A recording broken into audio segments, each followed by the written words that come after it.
왕끼리 회동하는 의식에 관하여 이 사람 107개의 주제를 아주 어떤 데는 굉장히 브로드하게 잡고 어떤 거는 굉장히 스페시픽하게 잡아가지고 이렇게 얘기하고 있는 것 같아요. 여기 보면은 그 5번째 줄인가 나바르의 왕비 마르그리트는 뭐 이 점에 대해 관례죠. 높은지 낮은지 사람들 만나는 건데 찾아오는 이를 맞으러 귀족이 집 밖으로 나서는 것은 그 손님이 지위가 아무리 더 높다 하더라도 결례다 이렇게 얘기하죠. 돌아갈 때 배웅하는 것으로 충분하다고 얘기했습니다. 몽테누는 나는 공한 허식을 제대로 잊고 산다. 대체로 잊고 산다. 그렇게 합니다. 이 마지막 줄에 있죠. 107쪽에. 다음 장에 보면은 나 자신을 매일 화나게 하느니 차라리 단 한 번 그 사람을 화나게 하는 것이 더 낫다. 그래서 그러지 않고는 끊임없는 내속 상태에 빠져들게 된다고 합니다. 일반적으로 보면은 한 5번째 줄이죠. A라고 되어 있습니까? 지위가 낮은 사람이 지정된 장소에 먼저 와 있는 것이 통용되는 규칙입니다. 그런데 왕들이 회동할 때는 조금 다르다고 그랬죠. 딱 중간에 있습니까? 왕들이 회동할 때는 더 유력한 자가 다른 이들보다 먼저 정해진 장소에 와 있는 것, 그 모임이 열리는 곳의 주인보다 먼저 와 있는 것이 일반적인 의례라고들 한다. 그래서 교황이 자기를 만나기 전 2, 3일간의 여유를 갖고 쉬도록 배려했다라는 게 프랑스와 1세가 교황 클레멘스를 마르세유에서 해할 당시의 얘기로 전해주고 있습니다.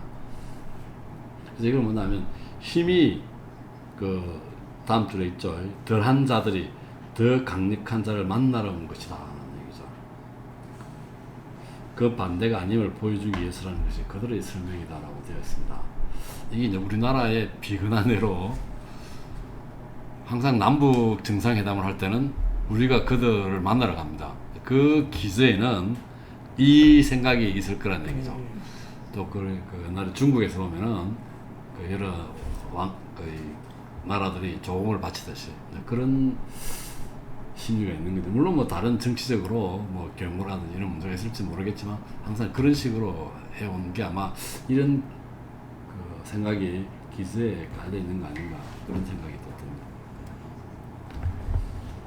그래서 이제 이 예법이라고 하는 것은 이제 그렇죠. 나는 기꺼이 이 예법이라는 것이 도시, 나라마다 다 있는 것이죠.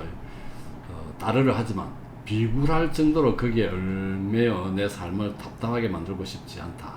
너무 지나치면 이제 가유불급이라고 그러죠. 그래서 예법을 마지막 109쪽이죠. 예법을 안다는 것은 매우 유익한 일이다.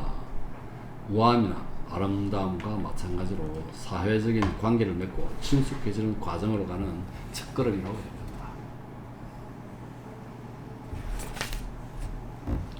14장입니다. 이게 참 아까 얘기했듯이 여러분 어렵지 않은 것 같은데 참 이해하는데 신경을 써야 되는 그런 내용들이죠. 좋고 나쁜 것은 우리 견해에 달려있다라고 되어 있습니다. 견해에 달려있다. 그래서 첫 줄에 보면 인간은 사물 자체가 아니라 사물에 대한 견해 때문에 번뇌에 빠진다. 이제 고대 그리스 격언이라고 얘기하고 있는데, 이 말 자체에 보면 우리가 필연의 회의주의에서 보면은 두 가지 얘기를 하죠. 우리가 판단하는 것은 우리 주체고 판단하는 대상은 사물 대상이죠. 그래서 어느 하나도 명확하지 않기 때문에 판단 유보 이런 표현을 썼는데 약간 그 생각이 조금 나네요. 그래서 여기 보면은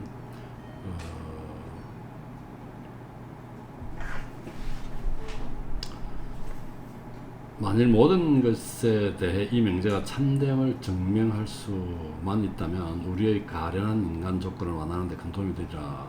그래놓고 불행히 우리 안에 들어오는 것이 오직 우리의 판단 때문이라면 그것을 무시하거나 좋은 일로 만드는 것도 우리 능력에 달린 것이랍니다. 그 다음 줄에 계속 있죠.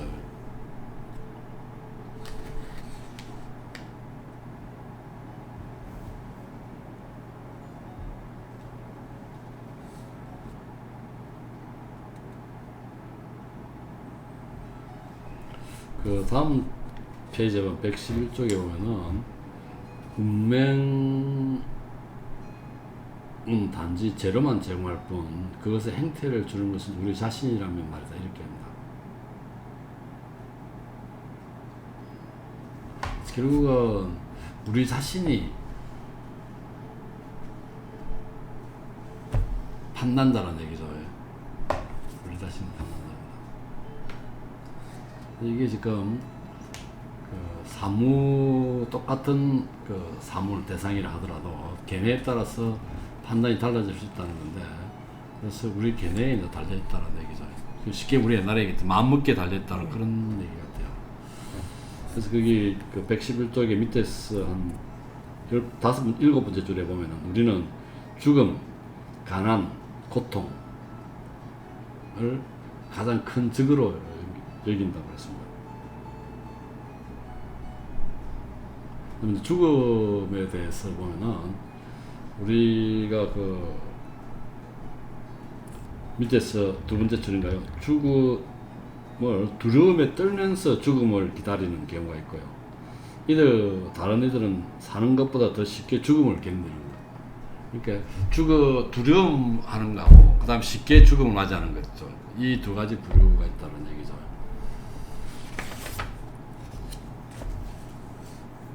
그 다음 페이지에 보면은 이런 표현이 있습니다. 그 5번째 줄인가요?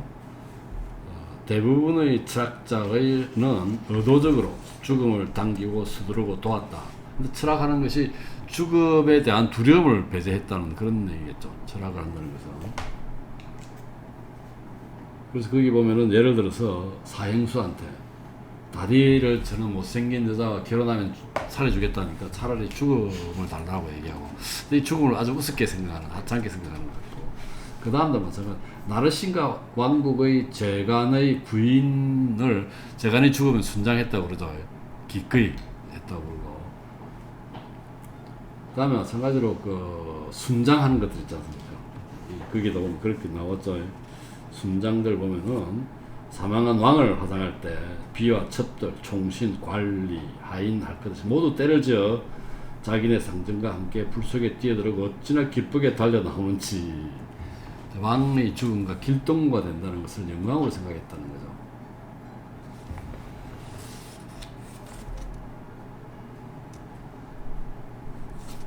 거죠. 죽음을 좀 쉽게 생각하는, 쉽게 받아들이는 게. 그 다음 114쪽에 보면은 밑에서 한 5번째 줄인가요? 어떤 견해는 목숨 걸고 지키려 들 만큼 강력하다. 그래서 페르시아 전쟁 때 그리스인들이 지키고자 했던 것은 그리스의 법률, 페르시아 법률과 바꾸는, 차라리 목숨을 바꾸겠다. 열심히 싸웠다는 얘기죠.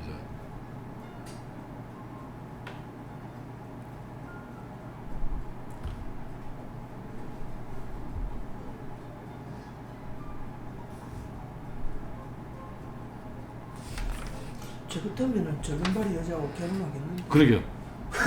이게 그게 좀 아주 하찮게 생각했던 것 같기도 하고, 안 그러면 이제 그 당시에 그 핸디캡트, 요새 장애인 굉장히 제약시했던 것 같아요. 그러니까 스파르타에서 보면은 죽였죠.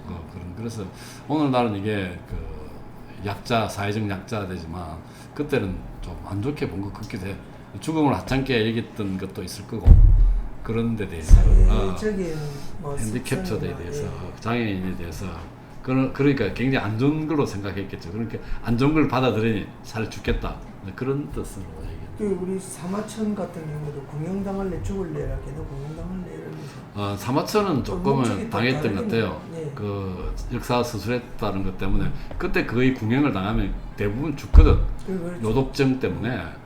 근데 그것도 궁형을 하고 난 뒤에 그냥 그 누에 꽂힌 그런 데다가 던져 놓는데 그 소변이 안 나오면은 그렇죠. 거의 기틀을 준다는데 그 요독증을 죽는다는데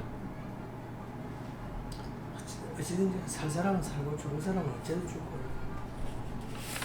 그래서 어쨌든 그 당시에는 보면은 죽음을 좀 쉽게 생각했던 것 같아요. 우리 옛날에 영화 같은 데 보면은 왕비 보고 왕이 그 한 놈 고르라고 그러죠. 그럼 왕비가 고르면 그 바로 죽이죠. 그런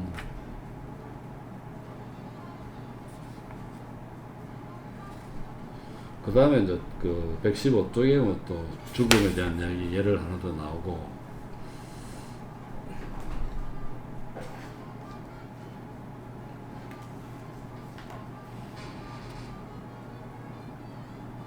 그 다음 페이지 116쪽에 보면은 중간에 사랑과 연민에서 어린 자식을 우물에 던져놓고 죽은 것이다. 아비와 어미들의 자살은 내사요. 더 심한 경우에는 그 잔인한 명령에서 구하려는 사랑과 연민에서 어린 자식을 우물에 던져놓고 죽은 것이다. 자식도 이렇게 죽음을 굉장히 좀 쉽게 생각했던 그런 얘기가 있는 거예요. 물론 여기 보면은 끔찍한 명령이 내려왔죠.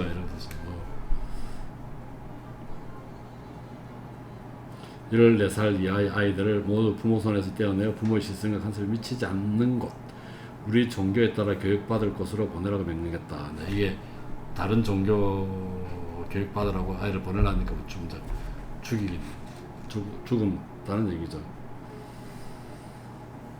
그 다음에 여기도 자기 절친 얘기를 하죠. 116쪽에 밑에서 한 10번째 줄점인가요? 나는 절친한 친구 하나가 그런 얘기를 합니다. 온 힘을 다해 죽음을 추구한다. 특히 명예라는 후광을 두른 죽음을 보다마다 죽음을 하게 해서 돌치는 그런 얘기 있습니다.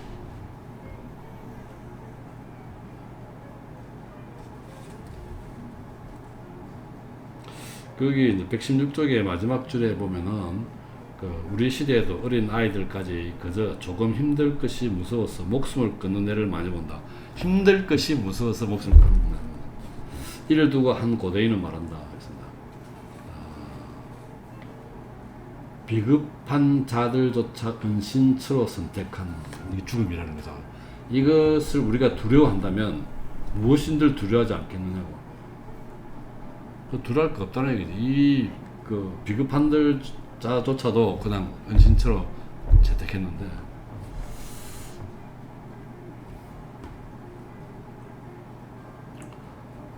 그래서 여기서 쭉 나옵니다. 쭉 설명을 하면서 사실상 죽음을 두려워한 사람이 더 적다라고 얘기하죠. 그냥 죽음을 쉽게 받아들인 사람보다는 그것이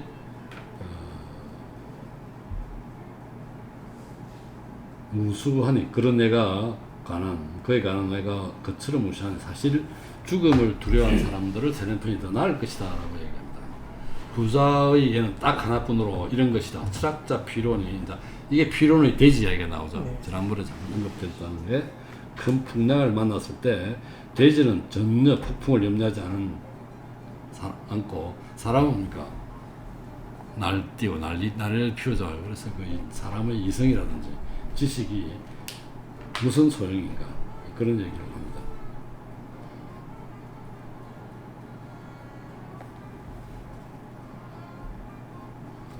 자 이제 그다음 죽음 그다음 앞에 나온 게 고통 공포라고 얘기했었는데 고통 그다음 궁피라고 해서 가난이라고 그랬죠.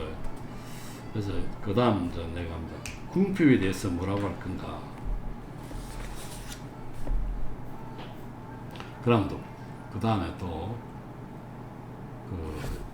예를 들어서 나오죠. 마지막 줄에 보면은 아리스티포스와 히에로니무스 그리고 대부분의 현자들이 최고의 악이라고 한 고통에 대해서는 어떻게 할 거냐죠. 그래서 말로는 그것을 부정하는 사람들도 실제로 당하면 인정한다는 거죠. 고통이 뭐 별거 아니라고 얘기하는 사람도 당하면 인정한다는 건데 거기에 보면은 포시도니우스가 지독하게 고통스러운 병으로 괴로워하고 있을 때죠. 그를 보러 온 폼페우스는 철학에 관한 그의 논술을 듣기는 아주 성가시 시간을 골랐다며 사과했다는 거죠. 그래서 포시도니우스가 고통에 대해서 철학을 논하지 못하다니 천만의 말씀이라고 그렇게 얘기합니다. 근데 사실은 이거는 그래봤자 소용없다. 고통은 내가 너를 불행이라고 부르지 않는 한 이렇게 얘기하지만 그런 말만 가지고 싸우고 있다라고 얘기하죠. 말이라는 거죠. 그 중간점 보면은 그런데 극심한 고통이 그를 뒤엎는 게 아니면 어째서 하던 말을 중단했고 그것을 불행이라고 부르지 않는 것을 왜 그다지도 장한 일로 생각하느냐. 이제 실제로 고통을 당하면은 말하고 다르다는 얘기죠.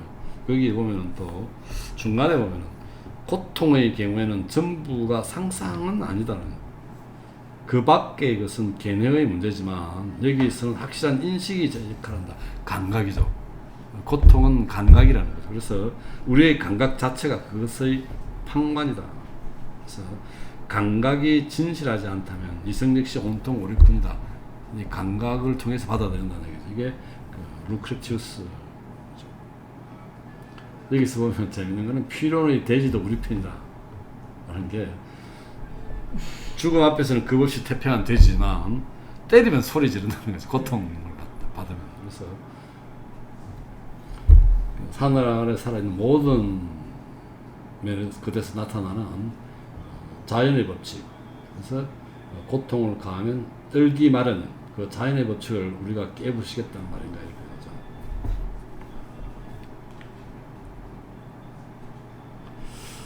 그리고 네 번째 줄에 죽음은 일순간에 일어나는 일인 만큼 추론을 통해서만 느낄 수 있다.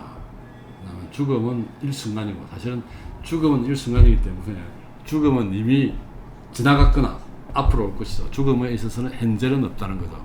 사실 죽음에 대한 공포가 두렵지 죽음 자체는 두려운 것 아닐 수가 있어요. 라보에시란 말에 있어요. 죽음을 지나갔거나 앞으로 올 것이다. 죽음의 현재는 없다는 친구죠. 라보에시가 말이에요. 몽테뉴의 친구죠. 그래서 죽음은 죽음을 기다리는 것보다 괴롭지 않다는 거예요. 죽음에 대한 공포, 죽음에는 이게 무섭다는 거예요.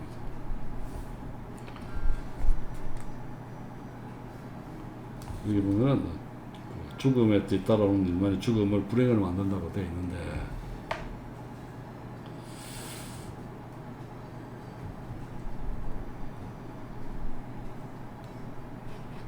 죽기 전 일이건 죽은 후 일이건 죽음과는 아무런 상관이 없더라고. 이제 이 몽테뉴가 얘기합니다. 죽기 전의 일이건 죽은 후의 일이건 죽음과는 아무 상관이 없다. 우리는 그릇된 이유를 대고 있는 것이다. 나는 경험을 통해 알게 됐다. 죽음에 대한 견디기 힘든 상상이 오히려 우리로 하여금 고통을 견딜 수 없게 만들고 고통이 우리를 죽음으로 위협하기 때문에 갑질로 심하게 고통을 느낀다는 거죠. 고통이 죽음에 대한 이 상상이 고통스럽게 만들고 그 고통이 죽음으로 위협하기 때문에 갑질로 심하게 고통을 느낀다는 거예요. 죽음 자체보다는.